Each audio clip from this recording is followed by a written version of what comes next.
Hello friends, स्वागत है आपका आज के इंटरेस्टिंग रिएक्शन वीडियो में। हांगकांग और सिंगापुर ये दोनों आज के टाइम ग्लोबल सिटी मानी जाती हैं और ग्लोबल सिटी के साथ साथ ये शहर ट्रेडिंग हब भी मानी जाती हैं। माना जाता है कि यहाँ पे बिजनेस करना बहुत आसान होता है। फ्री सोच की वजह से हांगकांग आज के टाइम ग्लोबल सिटी बन के सामने आया है, लेकिन ये आज़ादी ज़्यादा दिन तक नहीं रहेगी। 2047 में हांगकांग एक देश नहीं रहेगा, वो कम्प्लीटली चाइना का पार्ट बन जाएगा। अगर आपने हिस्ट्री पढ़ी होगी तो आपको पता होगा कि ब्रिटिश एम्पायर जैसे इंडिया को कंट्रोल करती थी अपनी कॉलोनी बनाकर, हांगकांग को भी अपनी कॉलोनी बनाया था, जिसको वो एज ए पोर्ट सिटी के रूप में यूज करते थे अपने ट्रेड को फैलाने के लिए। ब्रिटिश एम्पायर पूरे चाइना को कंट्रोल नहीं कर पाया था। 1948 में जब पीपल्स रिपब्लिक ऑफ चाइना बना अंडर कम्युनिस्ट पार्टी, तो उस टाइम हांगकांग पे ब्रिटेन का कंट्रोल था और ये कंट्रोल 1997 तक रहा। 1997 में ब्रिटेन ने हांगकांग से जाने का फैसला लिया और अगर ब्रिटेन हांगकांग से जाता तो हांगकांग फिर से चाइना का पार्ट बन जाता। लेकिन जैसे कि आप जानते हैं, ब्रिटेन एक डेमोक्रेटिक कंट्री है, जबकि चाइना एक कम्युनिस्ट देश जहां पे जनता को अपने नेता चुनने का अधिकार नहीं है। हांगकांग में उसके उलट था, क्योंकि हांगकांग ब्रिटेन के कंट्रोल में रहा तो उन्होंने वहां पे रहने वाले लोगों को लोकतंत्र की महत्व को समझाया और हांगकांग के लोगों ने इसको अपनाया। हांगकांग के लोग डेमोक्रेसी में यकीन करते थे। इसी बात को ध्यान में रखते हुए ब्रिटेन ने चाइना के साथ एक डील किया, जिसको बोलते हैं वन कंट्री टू सिस्टम। यानी हांगकांग रहेगा तो चाइना का पार्ट ही, लेकिन हांगकांग को स्पेशल स्टेटस मिलेगा अगले 50 सालों तक। यानी हांगकांग में जो डेमोक्रेसी का प्रोसेस है उसको चाइना खत्म नहीं कर पाएगा। हांगकांग को वहीं के लोग चलाएंगे, चाइना का इसमें कोई दखल नहीं होगा। और 2047 में इस डील के 50 साल पूरे होंगे और इसके साथ ही हांगकांग चाइना का पूरी तरह से पार्ट बन जाएगा और इसके पार्ट बनते ही चाइना का कानून हांगकांग पे लागू होगा। इसी वजह से अभी जो भी दुनिया भर से लोग आए और यहाँ पे अपने बिजनेस सेटअप किए, उनको अपने ऑफिस को कहीं और शिफ्ट करना पड़ेगा, क्योंकि उनको शायद चाइना का सिस्टम पसंद ना आए। और उन लोगों में भारतीय भी शामिल है। बहुत से इंडियन हैं जो माइग्रेट करके गए थे हांगकांग में और उन्होंने वहाँ पे अच्छा खासा बिजनेस बना लिया है। इन लोगों को अट्रैक्ट करने के लिए सिंगापुर और दुबई जैसे शहर तैयार बैठे हैं, क्योंकि यहाँ पे भी कुछ हद तक वैसा ही सिस्टम है, इसीलिए इनको भी ग्लोबल सिटी बोला जाता है। लेकिन क्या हो अगर इंडिया इनको अपनी तरफ आकर्षित करे।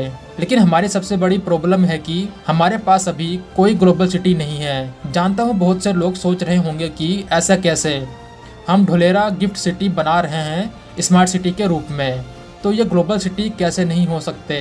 दोस्तों, यहाँ पे हम शायद इंडियन ओरिजिन बिजनेस को आकर्षित कर भी ले, लेकिन जो बाहर के बिजनेसेस है जो हांगकांग से जाएंगे उनको कैसे आकर्षित करेंगे, मैं आपको इसके बारे में आगे बताऊंगा कि अभी ढुलेरा गिफ्ट या फिर कोई भी इंडियन सिटी ग्लोबल सिटी क्यों नहीं है। नीति आयोग ये बात जानता है, इसीलिए इन लोगों ने 2021 में एक प्रपोजल दिया एक कोस्टल सिटी बिल्ड करने का फ्रॉम स्क्रैच। और इसके लिए जो लोकेशन चुना गया है वो है अंडमान निकोबार द्वीप समूह।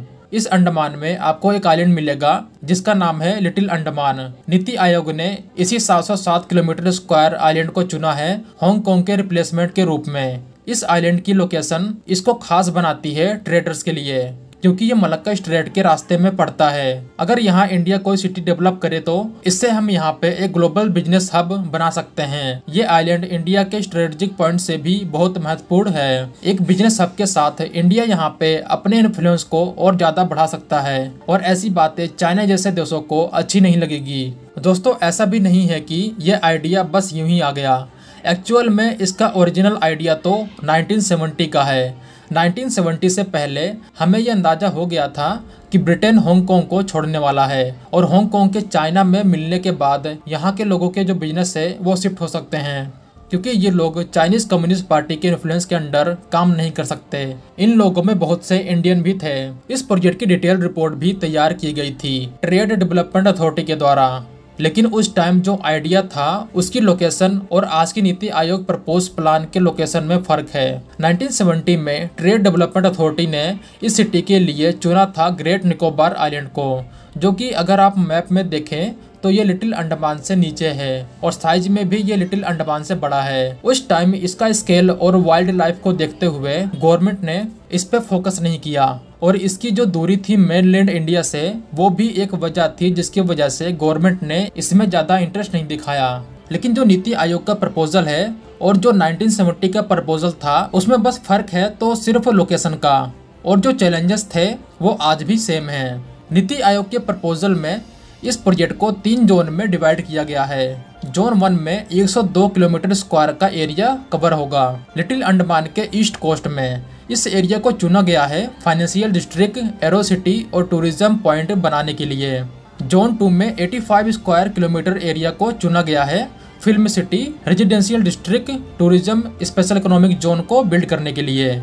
और जो जोन 3 है वो नेचुरल जोन रहेगा जिसमें forest resort, natural healing district शामिल है। इसके अलावा अंडर वाटर रिजॉर्ट भी बिल्ड किया जाएगा, गोल्फ कोर्स भी होगा। और जब एक ग्लोबल सिटी बन रहा है तो जाहिर सी बात है एक इंटरनेशनल एयरपोर्ट भी बनेगा। अगर कुछ लोगों को लगता है कि इसका एरिया बहुत छोटा है तो आपको एक कंपैरिजन से बताता हूँ कि सिंगापुर सिटी का एरिया 728 किलोमीटर स्क्वायर है और लिटिल अंडमान का एरिया 707 किलोमीटर स्क्वायर, यानी सिर्फ थोड़ा सा ही फर्क है दोनों आइलैंड में। लेकिन कुछ भी इतना आसान नहीं है, खास करके इंडिया जैसे लोकतांत्रिक देश में। जाहिर सी बात है ये इतना आसान नहीं होने वाला।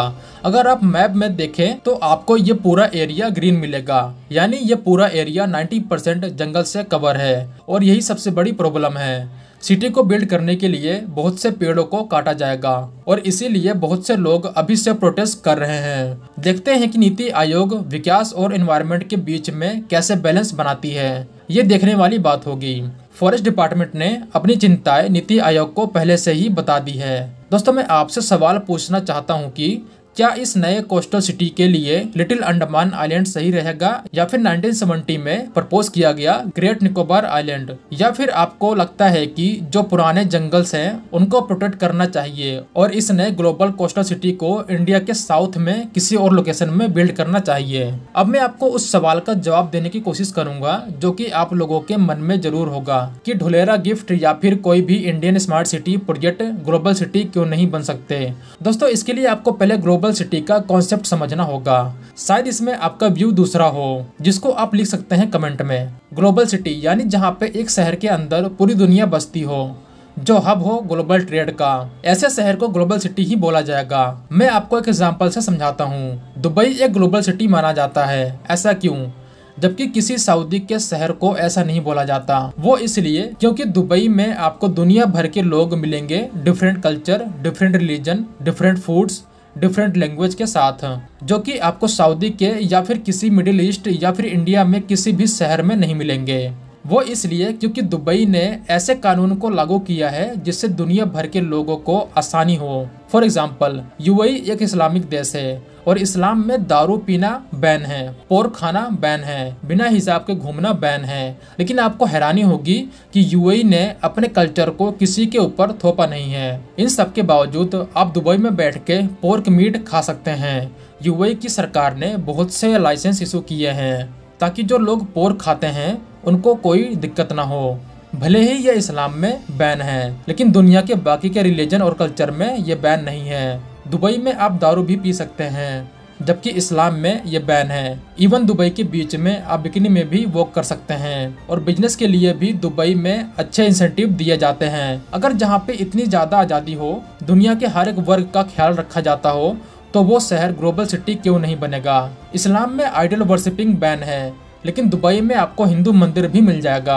और वहीं दूसरी तरफ सऊदी अरब में ये सारे लिबरल रिफॉर्म मिसिंग थे, तो उस देश में लोग क्यों जाएंगे। अगर मैं गुजरात में आऊँ तो गिफ्ट और ढोलेरा आपको गुजरात में ही मिलेंगे और गुजरात में आप दारू नहीं पी सकते, आप बीफ नहीं खा सकते। हालांकि हम हिंदू बीफ नहीं खाते लेकिन दुनिया के बहुत से कल्चर में बीफ खाते हैं। इवन मुझे भी अच्छा नहीं लगता यह कहना, लेकिन यही रियलिटी है और ये प्रूवन फैक्ट है। ये हमने दुबई, हांगकांग में देखा कि कैसे आप हर एक कल्चर, ट्रेडिशन, फूड को ध्यान में रखते हुए लोगों को अट्रैक्ट कर सकते हैं किसी शहर में, जिससे वो जगह ग्लोबल हब बन जाए। आपको दूर क्यों जाना, अपने गोवा स्टेट का एग्जाम्पल देख सकते हैं। लोगों को शायद पता नहीं होगा गोवा में दारू भी पी सकते हैं और बीफ भी खा सकते हैं। गोवा उन गिने चुने राज्यों में है जहाँ पे बीफ बैन नहीं है। इवन कभी कभी जब बीफ की कमी होती है तो उसके लिए पड़ोसी राज्यों से इंपोर्ट करना पड़ता है। अगर गोवा ये सब बैन कर दे तो सोचो गोवा के टूरिज्म सेक्टर पे कितना असर पड़ेगा। अगर आपको लगता है कि मैं गलत हूँ या फिर इससे अच्छा आइडिया हो सकता है ग्लोबल सिटी के लिए, तो आप लिख सकते हैं इसके बारे में। अंडमान जज़ायर वैसे तो हैं इंडिया का हिस्सा ही, लेकिन ये भारत के बड़े हिस्से से बहुत ज़्यादा दूर है। तो सच में इस तरह लग रहा था जैसे भारत से कहीं दूर अपने एक जज़ायर को आबाद करना चाहता है और दुनिया के लिए उसे एक ग्लोबल सिटी या ग्लोबल हब बनाना चाहता है ट्रेड के लिए। तो ये सच में सुनने में बहुत ज़्यादा हैरानकुन लग रहा था, क्योंकि अगर दुबई की और सिंगापुर की मिसाल दी गई तो वो दुबई और सिंगापुर अपने मुल्क के दीगर हिस्सों के साथ जुड़े हुए हैं और उनका ऐसा सीन नहीं है कि वो बहुत ज़्यादा दूर हो। भारत के पास अपनी 7,500 किलोमीटर की बड़ी कोस्टल लाइन है, तो उसके होते हुए भारत इतना ज़्यादा दूर चला जाए, ये मेरे लिए तो कम से कम बहुत ज़्यादा हैरानगी की बात थी। क्योंकि भारत के साउथ में अच्छा खासा स्कोप है और भारत के साउथ में एक अच्छी खासी बंदरगाहें बनाई जा सकती है। ऑलरेडी भी अच्छी खासी बंदरगाहें वहाँ पर हैं और तजारत के अच्छे खासे मौके भी हैं, लेकिन अंडमान जज़ायर में पूरा जहान आबाद कर देना ये शायद भारत के लिए मुश्किल नहीं, तकरीबन नामुमकिन हो जाए। क्योंकि भारत जैसे मुल्क में, जैसे वीडियो में भी कह रहे थे कि भारत जैसे मुल्क पे अभी ये मुमकिन नहीं है कि वो इतने ज़्यादा वसाइल को अपने देश से ला के इन जज़ायर को आबाद करे। इसमें 2-3 मामलात हैं जिसकी सबसे बड़ी वजह ये है कि भारत के ये जज़ायर भारत के दीगर हिस्से से बहुत ज़्यादा दूर है और इस दूरी की वजह से इन जज़ायर को आबाद करना बहुत ज़्यादा मुश्किल हो जाएगा। और सिर्फ यही उम्मीद रखना कि कल को हांगकॉन्ग से देशी विदेशी बिजनेसमैन इधर अंडमान जज़ायर में आ जाएंगे और सिर्फ इस उम्मीद के ऊपर बैठ जाना और पूरा एक शहर बसा लेना या बसाने का इरादा कर लेना, तो ये मेरा नहीं ख्याल कि कोई समझदारी का फैसला है अपनी 7,500 किलोमीटर की कोस्टल लाइन को छोड़ के। अंडमान के इन जज़ायर से थाईलैंड और मलेशिया जैसे मुल्क आसपास लगते हैं और भारत बहुत ज़्यादा दूर हो जाता है। जो भारत की सबसे करीबी बंदरगाह शायद विशाखापट्टनम, इस तरह का उसका कोई नाम है, ऐसे अच्छा खासा मुश्किल नाम है, वो भारत से सबसे करीब है, लेकिन उसके बावजूद भी उसका इन जज़ायर से फासला 1,300 किलोमीटर है। तो कैसे मुमकिन हो पाएगा भारत के लिए यहाँ पर एक अलग से जहान आबाद करना? ये सच में तकरीबन एक दीवाने का ख्वाब है और मुझे तो ये तकरीबन नामुमकिन लग रहा है। इसकी एक जोग्राफियाई हैसियत है, वो ये है कि भारत अगर यहाँ पे आके बैठ जाता है तो ये दफ़ाई एतबार से एक अच्छा पैगाम हो सकता है भारत के लिए, क्योंकि इसके पास ही दूसरी तरफ साउथ चाइना सी है जो चाइना के बढ़ते हुए असर रसूख के ज़ेर इंतज़ाम आ रहा है। और इसके अलावा भी हम देख रहे हैं कि चाइना दुनिया भर की बंदरगाहों को बहुत तेज़ी के साथ कंट्रोल कर रहा है और चाइना ने जो सुपर पावर बनने के लिए अपना एक टारगेट सेट किया हुआ है, उसमें उसका एक बहुत बड़ा और वाज़ेह टारगेट ये भी है कि वो दुनिया के बड़े तजारती रास्तों के ऊपर अपनी दस्तरत मजबूत करना चाहता है और उन तजारती गुजरगाहों को अपना इलाका बनाना चाहता है ताकि आने वाले वक्तों में वो दुनिया की तजारत को कंट्रोल कर सके। तो अगर भारत इस सूरत में जाता है कि वो भारत के दूसरे हिस्सों का दिफा करे और अंडमान जो भी जज़ायर हैं उन्हें आबाद करके वहाँ पर कोई फौजें तैनात कर दी जाएँ और चाइना की खबरगिरी रखी जाए, तो फिर तो ये ठीक है। और बाकी अगर इसलिए जाता है कि पूरा एक ग्लोबल सिटी बना दिया जाए जहाँ पर अरबों खरबों डॉलर के बिजनेसेस होंगे, तो ये मुझे नहीं लगता कि ऐसा मुमकिन हो पाएगा। भारत के पास दुलेरा सिटी है, गिफ्ट सिटी है, भारत को उसके ऊपर तवज्जो देनी चाहिए। वैसे वीडियो ऑनर उसमें भी पेश आने वाले मसाइल के बारे में बता रहे थे कि वहाँ पर जो लोग हैं वो शायद इसी को कबूल ना करें कि कोई ऐसा इलाका बन जाए जहाँ पर ना किसी मज़हब की पैरवी हो, ना किसी कौम के कानून की पैरवी हो और जो भी आए वो अपनी मर्ज़ी से जैसा मर्ज़ी करता फिरे। तो शायद इंडिया के लोग भी इस चीज़ को कबूल ना करें कि वो कोई ऐसा शहर बनने देंगे जहाँ पर दुनिया का कोई भी मज़हब और किसी भी मुल्क से ताल्लुक़ रखने वाला बंदा आए और जिस तरह मर्जी उस मुल्क के कानून को तोड़े। क्योंकि उस ग्लोबल सिटी का अपना एक कानून होता है और अपने एक ज़ाब्ते होते हैं और वहाँ पर बिज़नेस करना बहुत ज़्यादा आसान होता है, लेकिन उसके बदले में मुल्कों को अपने कवानीन की कुर्बानी देनी पड़ती है। और भारत की अवाम शायद ऐसा ना कर पाए क्योंकि भारत की अवाम ग्रास रूट लेवल पर अपने धर्म के साथ जुड़ी हुई है। यूएई कहने को इस्लामी मुल्क है, उन्होंने अच्छे खासे अरबी जुबे भी डाले होते हैं, लेकिन उसके बावजूद यूएई में हर गलत काम होता है। और यूरोप के लोगों ने तो दुबई को अयाशियों का अड्डा बना के रखा हुआ है, लेकिन दूसरी तरफ भारत में शायद लोग इस चीज़ को कबूल ना करें कि देश विदेश से लोग आके भारत के धर्म को नुकसान पहुंचाएं या उनकी जो एक सकाफत है उसको नुकसान पहुंचाएं। तो शायद भारत के लोगों के लिए ये मुमकिन ना हो पाए। और दूसरा, जो भारत सरकार जंगल में मंगल बनाने का इरादा रखती है, ये भी मुझे तकरीबन ही नामुमकिन लगता है। वैसे अगर भारत अमली तौर पर इस काम में कुछ करने जा रहा है इस मंसूबे में, तो मेरी बेस्ट विशेज़ हैं भारत के लिए, लेकिन सच में ये एक दीवाने का ख्वाब है। और 75 किलोमीटर 7500 किलोमीटर की लंबी कोस्टल लाइन होने के बाद तो बिल्कुल भी इसकी ज़रूरत नहीं रह जाती। भारत को चाहिए कि अपनी कोस्टल के ऊपर, अपनी बंदरगाहों के ऊपर तवज्जो दे। और एक प्रोजेक्ट जो सागरमाला के नाम से है, जिसमें भारत ने अंदरूनी तौर पर सारी बंदरगाहों को एक साथ जोड़ने का फैसला किया है, इस तरह के प्रोजेक्ट शुरू करें ताकि भारत की बंदरगाहों को बेहतर किया जा सके और तजारत को बढ़ाया जा सके। बाकी ये ग्लोबल सिटी धुलेरा एक अच्छा ऑप्शन है, गिफ्ट सिटी एक अच्छा ऑप्शन है, लेकिन इस तरह अंडमान एक बना के जज़ायर को आबाद कर देना और फिर उसे ग्लोबल सिटी बना देना, मुझे ऐसा नहीं लगता कि कभी शायद ये मुमकिन हो पाएगा। लेकिन अगर भारत ऐसा करने जा रहे हैं तो मेरी बेस्ट विशेज़ हैं। आपकी कीमती वक्त का शुक्रिया। अगर आप भी किसी वीडियो पर रिएक्शन चाहते हैं तो अपनी कीमती राय कमेंट बॉक्स में ज़रूर दीजिएगा। इस वीडियो को कीमती समय देने के लिए बहुत सारा धन्यवाद।